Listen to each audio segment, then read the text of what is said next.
Good morning mga ka-auto, kamusta kayo? So, andito ako ngayon sa showroom. Magre-review tayo ng unit. Then, alamin natin kung bakit nga ba pinag-uusapan yung unit na kinaupuan ko ngayon. Kasi, teka, nakasubscribe na ba kayo? Kung hindi pa, pakisubscribe naman po ang channel namin. Bibigyan ko kayo ng 5 seconds para mag-subscribe. Ito na ang 5 seconds nyo. 1, 2, 3, 4, 5. Pakisubscribe naman po yung channel namin. Then, samahan nyo ako mga ka-auto. I-review natin yung unit na to, yung inuupo ko ngayon.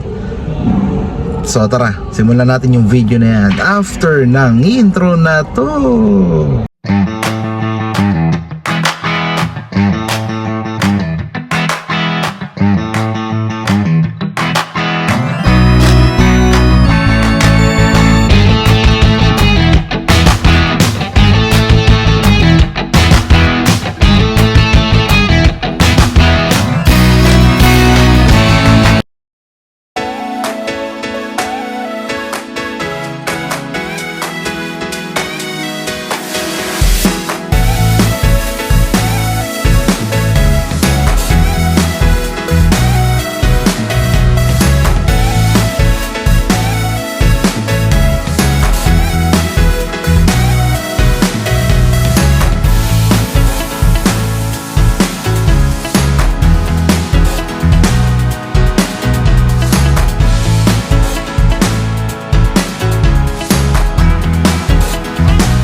So, nandito na ako ngayon sa showroom, yun nga, sa Mitsubishi Mirage. Ito yung i-review natin ngayon.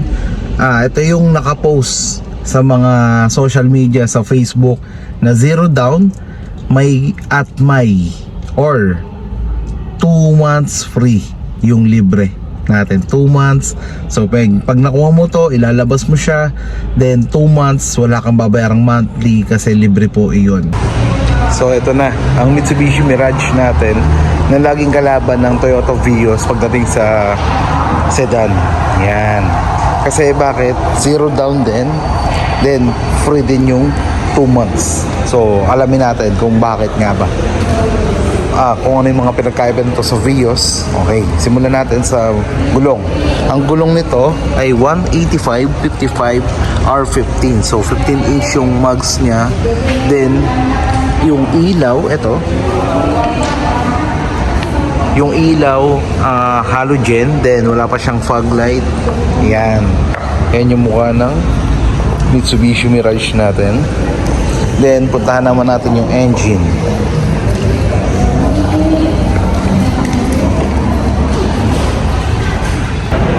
So ito naman yung makina niya, 1.2 liter engine. Okay, then the 16 valve DOHC Mivec gasoline, Euro 4 na rin to. Yan. Yung makina niya 1.2 na merong maximum output na 78 PS at 6,000 RPM. Meron na rin tong maximum torque na 100 Newton meter at 4,000 RPM. So okay na din pala. Kahit 1.2, hindi siya nagpapaiwan sa makina. So kayang-kaya pa din pala niya. So matipid to kasi 1.2 lang eh. So yun, punta naman tayo sa side profile nito. So yun, dito naman tayo sa side. Teka, yung suspension nito is MacPherson strut. Ayan. Then yung sa likod, torsion beam. Yun. So, pasukin natin yung side profile.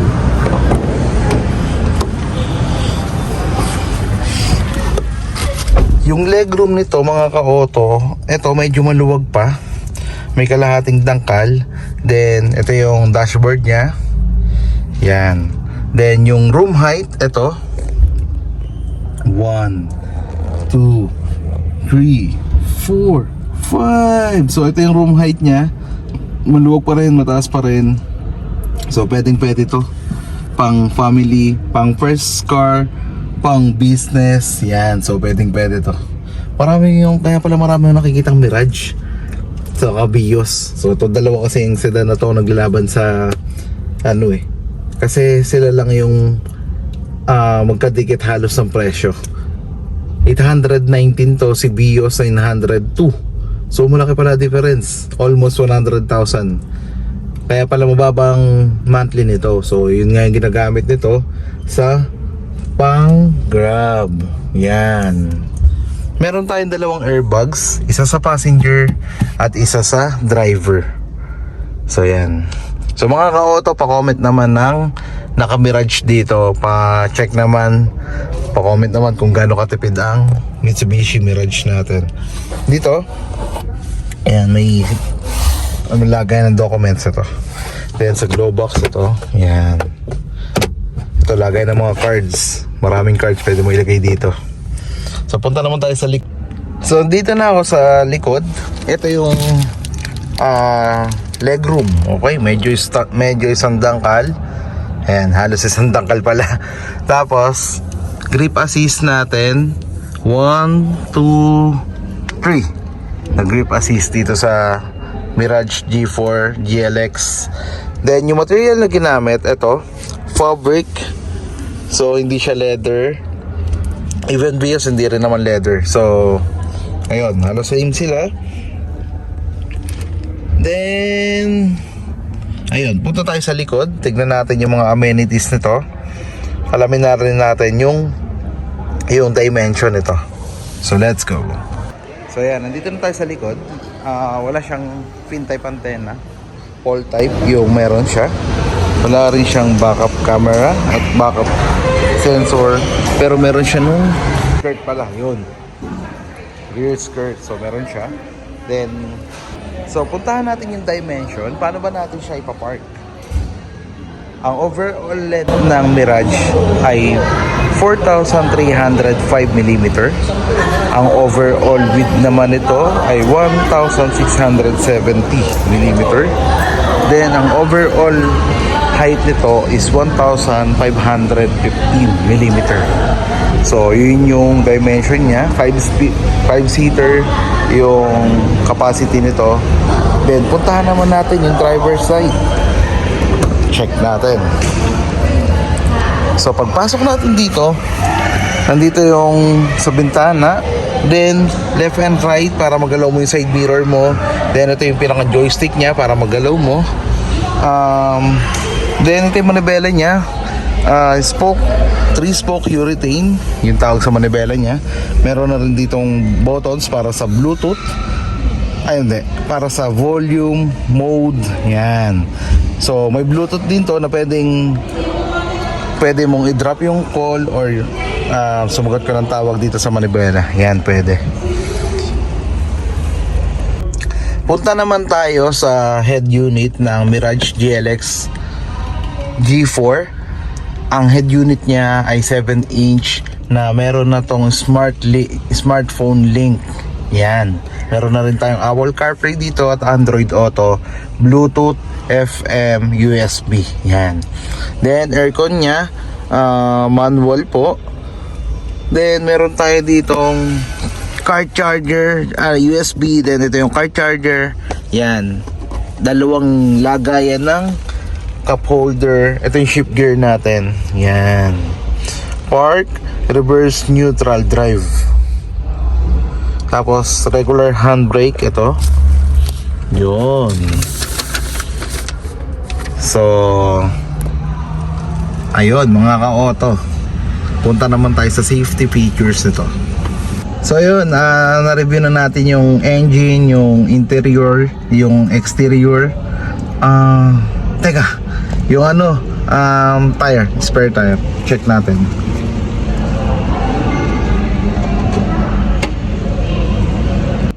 So puntahan natin yung spare tire, pakita ko sa inyo. Saka yung luggage sa likod, yun, hindi ko pala nabuksan. So buksan natin. Let's go. So dito na tayo sa likod. Ito yung luggage niya. May luwag. Kasi luwag to nung sa Vios. Then ito yung spare tire niya. Yan. Ito yung tool set. Yan. Laki pala nito. So balik na tayo dun sa